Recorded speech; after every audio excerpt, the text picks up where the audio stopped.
Hello children, welcome again.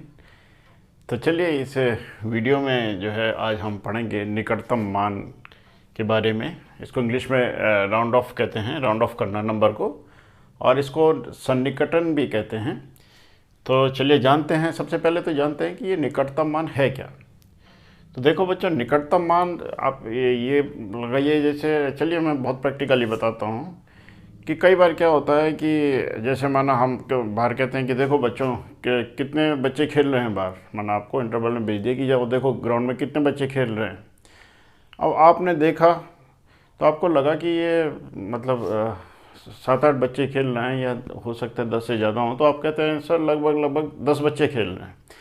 अब वो 10 exact नहीं है, वो 10 एग्जैक्ट नहीं है। हो सकता है वो 12 हों, या हो सकता है वो 8 हों, या हो सकता है वो 13 हों।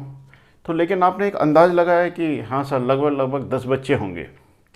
या जैसे आप अक्सर देखते हैं कि अरे सर यहाँ से बहुत सारी गाड़ियाँ गुजरी, नहीं भी गुजरी होंगी तो कम से कम 100 गाड़ी तो गुजरी होंगी।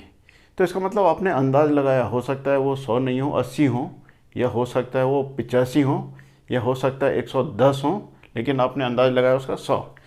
तो निकटतम मान मतलब जो एक्चुअल वैल्यू होती है, जो वास्तविक मान होता है, उसके नज़दीक की वैल्यू, उसको बोलते हैं हम निकटतम वैल्यू या निकटतम मान। अब निकटतम मान देखिए, अक्सर क्या होता है कि ये प्रतियोगी परीक्षा में बहुत पूछा जाता है, नवोदय विद्यालय अन्य कॉम्पिटिशन्स में। लेकिन क्योंकि बच्चों को जानकारी नहीं होती तो इस तरह के क्वेश्चंस को छोड़ देते हैं, जबकि ये बहुत आसान होता है बेटा। अब निकटतम, हम उसको निकटतम 10 तक, कई बार क्वेश्चन पूछते हैं निकटतम 10 तक लिखिए, निकटतम 100 तक लिखिए, या निकटतम 1000 तक लिखिए। तो आइए जानते हैं कि क्या है इसका मतलब कि निकटतम 10, निकटतम 100 और निकटतम 1000 तक लिखिए, और उसको लिखते कैसे हैं। तो देखिए इसके कुछ बहुत सिंपल से नियम हैं, और हम उन नियम को फॉलो करेंगे। और ये नियम मैंने यहाँ पर लिख लिए हैं, और इन्हीं माध्यम से एक्सप्लेन करके मैं आपको बताऊँगा कि किसी भी संख्या को हम निकटतम 10 तक या निकटतम 100 तक और निकटतम 1000 तक कैसे लिख सकते हैं। यहाँ पर एक क्वेश्चन है, एग्जाम्पल्स के माध्यम से बताता हूँ। जैसे आपको दिया है कि 813 ये संख्या दी गई है। अब आपको इसका मान लिखना है निकटतम 10 तक, निकटतम 10 तक। तो देखिए अब इसके लिए सबसे पहले हम ये यहाँ पे मैंने लिखा हुआ है, इसके जो रूल्स हैं, निकटतम 10 तक अगर मान हमें निकालना है तो यहाँ पहला नियम है कि यदि इकाई का अंक 5 से कम है तो इकाई के स्थान पर 0 लिख लेते हैं, बाकी अंकों को वैसा का वैसा ही लिख लेते हैं। देखिए हमने करना क्या है कि अगर सबसे पहले तो देखेंगे कहाँ तक लिखना है उसको, निकटतम मान 10 तक लिखना है, निकटतम 10 तक। तो जब भी ये क्वेश्चन आएगा बेटा इस तरह कि निकटतम 10 तक, तो आपने कुछ नहीं करना, आपने सिर्फ इसका इकाई का अंक देखना है। कितनी भी बड़ी संख्या आपको और कोई अंक देखने की ज़रूरत नहीं है, आपको सिर्फ क्या देखना है, इकाई का अंक। अब जैसे 813 है, हमने इसको निकटतम 10 तक लिखना है, इसमें इकाई का अंक कितना है, 3। और पहले वाले नियम में साफ साफ लिखा है यदि इकाई का अंक 5 से कम है। देखिए ये 5 से कम है ना, तो इकाई का अंक 5 से कम है तो इकाई के स्थान पर 0 लिख लेते हैं और बाकी अंकों को वैसा का वैसा ही उतार लेते हैं। यानी हमें इकाई की जगह में क्या लिख देना है, 0, और बाकी के जो अंक हैं दहाई और सैकड़ा के, इनको वैसा का वैसे ही उतार लेना है। यानी सैकड़े की जगह 8 और दहाई की जगह 1। तो ये हो गया निकटतम मान। 813 का जो निकटतम मान है 10 तक, वो है 810। तो सिंपल सा। अब बेटा इसको 10 तक क्यों बोलते हैं निकटतम मान, क्योंकि देखो 813 है ये। अब 813 810 के ज़्यादा नज़दीक है, और 820 से तो ज़्यादा दूर है, क्योंकि 820 से 813 तो 7 कम है। तो इसलिए हम इसको 820 नहीं लिख सकते, मैं इसको 810 लिखेंगे, निकटतम दहाई तक लिखते हैं इसको। और रूल मैंने बता दिया आपको, आपको सिर्फ इकाई का अंक देखना है। तो इकाई का अंक अगर 5 से कम है तो आपको वहाँ पर 0 लिख देना है इकाई की जगह, और बाकी अंकों को वैसा का वैसे उतार देना है। ये आपका आंसर है, ये आपका उत्तर है, ये निकटतम मान है। चलिए अब दूसरा एग्जाम्पल ये देखिए, हमारे पास है 627, ये दिखाई दे रहा है आपके स्क्रीन में, 627। अब इसको भी हमने निकटतम 10 तक लिखना है, लेकिन इसके लिए थोड़ा नियम बदल जाएगा। क्यों? क्योंकि देखिए देखना तो इकाई का अंक ही है हमने। अब हमने इकाई का अंक देखा, यहाँ पे इकाई का अंक कितना है, 7। अब ये 5 से ज़्यादा है, और हमारे पास जो पहला नियम है वो सिर्फ उसके लिए, अगर इकाई का अंक 5 से कम है तब इकाई की जगह 0 रख के बाकी अंकों को वैसी उतार लेते हैं। लेकिन यहाँ पर इकाई का अंक 5 से ज़्यादा है, तो इसके लिए यहाँ पर दूसरा नियम लिखा है कि यदि इकाई के स्थान पर 5 या 5 से बड़ा, देखिए 5 हो या 5 से बड़ा हो तो इकाई के स्थान पर शून्य लिख लेते हैं, इकाई के स्थान पर शून्य लिख लेते हैं और दहाई के अंक में 1 जोड़ लेते हैं, बाकी अंकों को वैसा का वैसा ही लिख लेते हैं। तो देखिए इस नियम को फॉलो करेंगे हम। देखिए कह रहा है कि इकाई के स्थान पर 5 या 5 से बड़ा हो, देखिए 5 से बड़ा है, ठीक है, तो ये है, तो हम इकाई के स्थान पर शून्य लिख लेते हैं। तो हमें इकाई के स्थान पर क्या लिख देना है, शून्य, यानी 7 की जगह लिखना है हमने शून्य, तो हो गया, इकाई के स्थान पर शून्य लिख लिया। और दहाई के अंक में 1 जोड़ लेते हैं। अब देखिए यहाँ पर दहाई का अंक कितना है, 2, तो 2 में जब आप 1 जोड़ लेंगे तो 2 और 1 कितना हो जाएगा, ये 3, तो दहाई के स्थान पर हमने 3 लिखना है, यानी दहाई के अंक में, दहाई के स्थान पर जो अंक पहले से है उसमें 1 जोड़ना है। कब जोड़ना है, जबकि इकाई के अंक 5 या 5 से बड़ा हो, जैसे यहाँ पर है, तो इकाई के स्थान पर शून्य लिखना है और दहाई के स्थान पर 1 जोड़ना है, ये हो गया। और बाकी अंकों को वैसा का वैसा ही लिख लेते हैं। बाकी अंक कौन सा भाई है, सैकड़े वाला 6, तो इसको हम वैसा का वैसा ही लिख लेंगे, तो 630। तो 627 का जो निकटतम मान है 10 तक वो है 630। तो बहुत सिंपल है। तो हमने दोनों केस देख लिए। अगर इकाई का अंक 5 से कम है तो आप इस तरह से बदलेंगे, और अगर इकाई का अंक 5 से अधिक है तो आप इस तरह से बदलेंगे। चलिए एक और एग्जाम्पल मैं बता देता हूँ। अब जैसे यहाँ पर है, अब आपको मालूम है यहाँ पे इकाई के स्थान पर क्या है, 5, 5 से कम तो नहीं है, 5 है। अगर 5 से कम होता तो हम तब हम ये वाला पहले वाला नियम लगाते 5 से कम के लिए, यानी यहाँ पर शून्य लिख लेते और बाकी के अंकों को वैसा का वैसा ही उतार देते। लेकिन यहाँ पर 5 या 5 से अधिक के लिए हमारे पास जो दूसरा नियम है इसी को लगाएंगे। तो दूसरे नियम के अनुसार क्या होगा कि अगर इकाई के स्थान पर 5 या 5 से अधिक है तो इकाई के स्थान पर शून्य लिख लेंगे और दहाई के स्थान पर जो अंक है इसमें 1 जोड़ लेंगे, यानी 5 में 1 जोड़ लेंगे तो कितना हो जाएगा, 6, और बाकी के अंकों को वैसा का वैसे उतार लेंगे, यानी हम इसको वैसे उतार लेंगे सैकड़े के स्थान पर, 1000 के स्थान पर 3 है इसको, तो 3760 ये इसका निकटतम मान हो गया। तो आई होप कि 10 तक आप निकटतम मान बहुत इजीली आप निकाल पाएंगे किसी भी संख्या का। संख्या कितनी भी बड़ी है आपको मात्र इकाई का अंक देखना है और आपके पास 2 ही कंडीशन आएगी, या तो इकाई का अंक 5 से कम होगा या इकाई का अंक 5 या 5 से अधिक होगा। दोनों तरह के लिए मैंने आपको बता दिया है कि आप कैसे कैसे करेंगे। इसके बाद नेक्स्ट जो है अब निकटतम 100 तक के लिए देखते हैं हम। तो यहाँ पर हम कुछ एग्जाम्पल्स लेते हैं। निकटतम मान लिखे, क्वेश्चन वही है, यहाँ पर मैं इसको 100 तक कर देता हूँ, 100 तक, इसको समझिए। तो यहाँ पर कुछ संख्या हैं, जैसे 1928 पहला है 1928 और दूसरा है 6686, 6686 और तीसरा है यहाँ पे 5351, 5351, ये यहाँ पे तीसरा है। अब देखिए सिंपल सा है, हमने अब इन संख्याओं को निकटतम 100 तक, पिछले वाले में मैंने बताया था निकटतम 10 तक कैसे करेंगे, अब यहाँ पर है इनको हमने निकटतम 100 तक लिखना है, 100वें स्थान तक हमने इसका निकटतम मान लिखना है। तो हमारे पास पहले संख्या है 1928। अब देखिए निकटतम 100 के लिए क्या रूल है, इसमें हम दहाई के अंक को देखते हैं। देखिए निकटतम 10 वाले में हम क्या कर रहे थे, इकाई का अंक देख रहे थे, लेकिन जब हमें निकटतम 100 तक लिखना है तो हम दहाई के अंक को देखेंगे। अगर दहाई का अंक 5 से कम है तो इकाई और दहाई के स्थान पर शून्य रखकर बाकी अंकों को वैसा का वैसा ही उतार लेते हैं। देखिए जैसे यहाँ पर है, अभी पहले जो हमने पहला रूल पढ़ा है, तो हम ये वाली संख्या लेते हैं, सॉरी ये वाली संख्या लेते हैं 1928 है, वो कह रहा है कि हमें सिर्फ दहाई का अंक देखना है। देखिए इसमें दहाई का इकाई का अंक 8 है और दहाई का अंक 2 है। अब अपने इकाई का अंक नहीं देखना है क्योंकि निकटतम 100 तक निकाल रहे हैं, तो हमने सिर्फ दहाई के अंक को देखना है।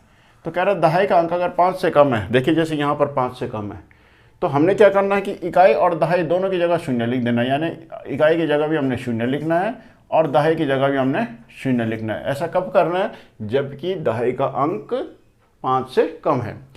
और बाकी के अंकों को वैसा का वैसे उतार लेना है, यानी हम 9 को वैसे उतारेंगे और 1 को वैसे उतारेंगे, तो 1900 इसका निकटतम मान आ जाएगा। 1928 का निकटतम मान आ जाएगा 1900 100 स्थान तक। तो सिंपल है, अगर हमने निकटतम 100 तक हमने किसी संख्या का मान लिखना है तो बहुत सिंपल सा नियम है, हमने सिर्फ उसमें दहाई का अंक देखना है। अगर दहाई का अंक 5 से कम है तो इकाई और दहाई दोनों स्थानों पर शून्य लिख लेना है और बाकी के अंकों को वैसा का वैसा ही उतार लेना है। अब ये देखिए यहाँ पर 6686, इसमें देखिए आप दहाई का अंक कितना है 8, यानी ये 5 से अधिक है। तो 5 से अधिक है तो पहला वाला नियम नहीं लगेगा। देखिए अब हमारे पास यहाँ पर दूसरा नियम है निकटतम 100 के लिए। यदि दहाई के स्थान पर 5 या 5 से बड़ा अंक है तो इकाई व दहाई के स्थान पर शून्य लिख लेते हैं व सैकड़े के अंक में 1 जोड़ लेते हैं और बाकी अंकों को वैसा का वैसा ही लिख लेते हैं। बहुत सिंपल है। तो चलिए यहाँ पर ये देखिए आप दहाई के स्थान पर 8 है, यानी ये 5 से बड़ा है, तो इस पे नियम लगेगा ये वाला, जहाँ लिखा है कि 5 या 5 से बड़ा है अगर दहाई के अंक में, तो यहाँ 5 से बड़ा है। तो सीधे सीधे इसमें लिखा है कि इकाई और दहाई के स्थान पर शून्य लिख लेते हैं। तो इकाई के स्थान पर भी शून्य लिख लेंगे और दहाई के स्थान पर भी शून्य लिख लेंगे। और जो सैकड़े का स्थान है, स्थान में जो अंक है वो कितना है 6, इसमें 1 जोड़ लेते हैं। तो 6 में जब आप 1 जोड़ेंगे तो ये हो जाएगा 7 और बाकी के अंक यानी आप केवल बाकी का अंक एक ये तो बच गया, 1000 के स्थान पर 6, इसको वैसा का वैसा ही लिख लेते हैं। तो इस तरह से निकटतम 100 तक इसका मान लिख लिया हमने। 6686 का जो निकटतम 100 तक जो इसका मान आया वो है 6700। तो सिंपल सा नियम है बच्चों की दहाई का स्थान में अगर 5 से बड़ा कोई अंक है, 5 या 5 से बड़ा, 5 भी है तब भी, या 5 से बड़ा, तो आपने इकाई और दहाई के स्थान पर शून्य लिखना है और सैकड़े के स्थान पर जो अंक है उसमें 1 जोड़ लेना। जैसे यहाँ पे 6 था, हमने 1 जोड़ लिया, 6 1 7 हो गया और बाकी के जो अंक बच जाते हैं कितने भी हों उनको वैसा का वैसा ही उतार देना है। तो आई होप अब इसको लास्ट वाला ये भी मैं आपको एक्सप्लेन कर लेता हूँ, ये आप समझ गए होंगे बाकी के दो। इसमें देखिए आप ये जो तीसरा वाला ये वाला है, इसमें देखिए हमने जब निकटतम 100 तक करना है तो सिर्फ दहाई का अंक देखना, इकाई से हमें कोई मतलब नहीं है। अब देखिए यहाँ पर इकाई दहाई का अंक कितना है 5, तो 5 है, तो यानी 5 या 5 से बड़े के लिए एक ही नियम है। तो जब यहाँ पर 5 है तो इकाई की जगह भी शून्य लिख लीजिए और दहाई की जगह भी शून्य लिख लीजिए और 100 के स्थान पर जो अंक है उसमें 1 जोड़ लीजिए, यानी 3 में 1 जोड़ा तो 4 हो गया और बाकी के अंक यानी ये बच गया 5, इसको वैसे का वैसे उतारना है तो 5400। तो इस तरह से ये आपका निकटतम 100 तक हमने ये मान लिख लिया। इसी प्रकार अब हम देखेंगे 1000 तक के लिए, निकटतम 1000 तक के लिए। तो निकटतम 1000 तक के लिए मान लिखिए, निकटतम मान लिखिए, निकटतम मान लिखें, ठीक है। और ये सीखेंगे हम कहाँ तक, 1000 के तक, 1000 तक। तो देखिए बच्चों 1000 तक के लिए हम फिर कोई एग्जाम्पल ले लेते हैं। जैसे कि मैं यहाँ पे ले लेता हूँ, पहला है 7296, दूसरा है 10783 और यहाँ पर तीसरा 11520, 11520, ठीक है। अब देखिए आप अब हमें निकटतम 1000 तक लिखना है तो हमने सबसे पहले ये वाली संख्या 7296, इसको समझिए आप, ये 7296 ये संख्या ली है, इसको सॉल्व करना है। यहाँ पे निकटतम 1000 के लिए क्या है, इसमें सैकड़े के अंक को देखते हैं, यानी हमें इकाई और दहाई का अंक नहीं देखना है। जब हमें निकटतम 1000 तक लिखना है तो हमें इकाई दहाई नहीं देखना, हमने सिर्फ क्या देखना है, सैकड़े के स्थान पर। अब जैसे यहाँ पे सैकड़े के स्थान पर 2 है तो इसमें सैकड़े के अंक को देखते हैं, यदि वह 5 से छोटा है तो इकाई दहाई व सैकड़े के स्थान पर शून्य लिखकर बाकी अंकों को वैसा का वैसा ही लिख लेते हैं। तो बहुत सिंपल सा रूल है, जब यहाँ पर 5 या 5 से कम है सैकड़े के स्थान पर किसी संख्या के, तो इकाई के नीचे, इकाई के स्थान पर भी शून्य, दहाई के स्थान पर भी शून्य और सैकड़े के स्थान पर भी शून्य लिख लेंगे और बाकी की संख्या, बाकी अब 7 बच गया 1000 के स्थान पर, उसको वैसा का वैसा ही लिख लेंगे। तो 7296 का निकटतम मान 7000 है, 1000 तक अगर हम इसको निकटतम मान लिखें तो सिंपल सा नियम है, इसमें कुछ भी कठिन नहीं है। तो अब हम दूसरा ले लेते हैं, इसको मैं यहाँ पे रब कर लेता हूँ। तो हम अब दूसरा एग्जाम्पल लेते हैं। तो दूसरा ये संख्या है बेटा 10783। अब इसमें देखिए आप, हम इकाई दहाई सैकड़े के स्थान पर कितना है 7 है, यानी 5 से अधिक है। तो जब 5 से अधिक है तो इसके लिए नियम लगेगा। दूसरा ये देखिए, यदि सैकड़े के स्थान पर 5 या बड़ा अंक है तो सैकड़े, दहाई व इकाई के स्थान पर शून्य लिख लेते हैं और 1000 के अंक में 1 जोड़ लेते हैं और बाकी के अंकों को वैसा का वैसा ही लिख लेते हैं। तो सिंपल है, क्योंकि यहाँ पर इकाई दहाई सैकड़े के स्थान पर ये 5 से बड़ा है, तो इसलिए इकाई के स्थान पर भी शून्य लिखना है, दहाई के स्थान पर भी शून्य लिखना है, सैकड़े के स्थान पर भी शून्य लिखना है, और हज़ार के स्थान पर जो अंक है इसमें 1 जोड़ लेना है। तो हज़ार के स्थान पर यहाँ पर है शून्य, तो क्योंकि ये 5 से बड़ा है, सैकड़े के स्थान पर जो अंक है 5 या 5 से बड़ा है होता है, तो हम हज़ार के स्थान पर हमें 1 जोड़ना है। तो शून्य में जोड़ेंगे हम 1, तो यहाँ पे आएगा 1, और बाकी के अंक, अब बाकी का ये तो अंक बच गया 1, इसको वैसा का वैसा ही लिख देना है। तो ये हो गया 11,000। तो 10,783 का जो निकटतम मान है 1,000 तक, वो है 11,000। तो बहुत आसान है। और अब हम ये तीसरा वाला क्वेश्चन यहाँ पर दिखाई दे रहा है, इसको भी कर लेते हैं। ये देखिए आप, तो इसमें भी देखिए सैकड़े के स्थान पर कितना है 5, तो 5 या 5 से अधिक अंक के लिए एक ही नियम है, यानी इकाई की जगह 0, दहाई की जगह 0, सैकड़े की जगह 0, और हज़ार के स्थान पर जो अंक है वो उसको हम 1 बढ़ा लेंगे, तो 1 और 1 हो जाएगा 2, और बाकी का अंक 1 को वैसे ही लिख लेंगे। तो इसका निकटतम मान हो गया 12,000। तो बच्चों, मैंने यहाँ पे कुछ एग्जाम्पल्स किए, रूल्स आपको बताए। आप इस वीडियो को 2-3 बार देखिए, कुछ स्वयं से कुछ संख्याएं लीजिए, उनको निकटतम मान तक लिखिए, 10 तक के, 100 तक के और 1000 तक के। तो आई होप बहुत सिंपली, बहुत आसानी से आप उन क्वेश्चंस को कर पाएंगे। So thanks.